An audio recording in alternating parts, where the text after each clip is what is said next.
Just hours after members of the royal family rushed to Balmoral to be with the Queen, the news broke. A few moments ago, Buckingham Palace announced the death of Her Majesty Queen Elizabeth II. The Commonwealth plunged into mourning for the only monarch most of us have ever known. As we woke to the news on our side of the world. Good morning across Australia. Welcome to this special edition. Her Majesty Queen Elizabeth II has died. It's the day we knew was inevitable, but had hoped would never come. This afternoon, a 96-gun salute rang out at Parliament House, and bells tolled across Sydney for the Queen.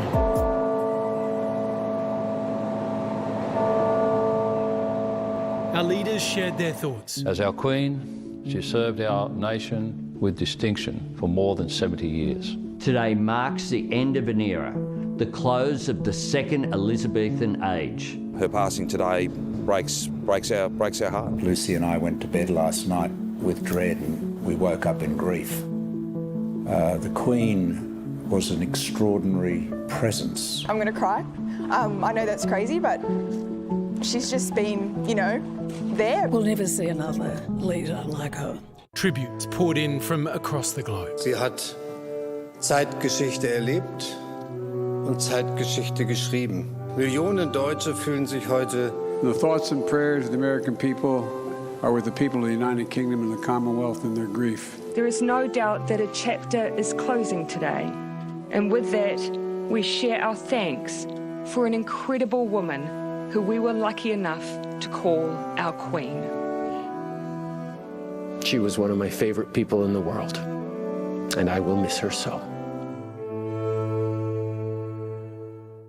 In the UK, shock and grief as Her Majesty's subjects began flooding into the streets. I know she's getting older, but it's one of them things you never believe is going to happen. She led this country with great reverence and duty and respect and honour, and I just don't know if there'll be another like her. She's been a role model for so many people, so many people. It's like your mum died, because we've grown up with her. She had an impact through all generations. Scotland loved, respected and admired her.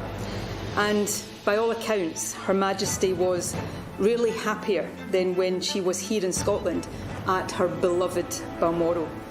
Working for her people until the last, Queen Elizabeth appointed Liz Truss as Britain's new Prime Minister, just days before she died. Queen Elizabeth II was the rock on which modern Britain was built. Our country has grown and flourished under her reign. She was the very spirit of Great Britain, and that spirit will endure. A country, a Commonwealth, a world, mourning a remarkable monarch. It's interesting hearing there Anthony Albanese talking about the Elizabethan age. I mean, we all know of the Victorian age after Queen Victoria, but this will be known as a block of 70 years in time when a woman who, as you've just heard right there, was loved really like no other. She was respected for her discipline and her unwavering service, and I think that that reverence with which we hold her will only grow as these days of mourning continue. Of course, at this point now we're at D+1 day, and there are continued commemorations over the course of those days leading up to the funeral. We'll take you to some live shots right now outside Buckingham Palace. Of course, there were huge crowds there last night. It's early morning there at the moment. And at various spots around the country, around the United Kingdom, there are growing floral tributes, much like the beginnings of what we saw for Princess Diana 25 years ago. So what's unfolding now is actually called Operation Unicorn. There were multiple plans in place that have been formally put there for the event of her death, and Operation Unicorn is the one that they roll out in the event that the Queen died in Scotland at Balmoral, which is what happened. So there's a slightly different set of plans in place. It's thought that, according to those are the live pictures now, about 9:30 in the morning, a fairly I think those might be from earlier, in fact, but is about 9:30 in the morning there now.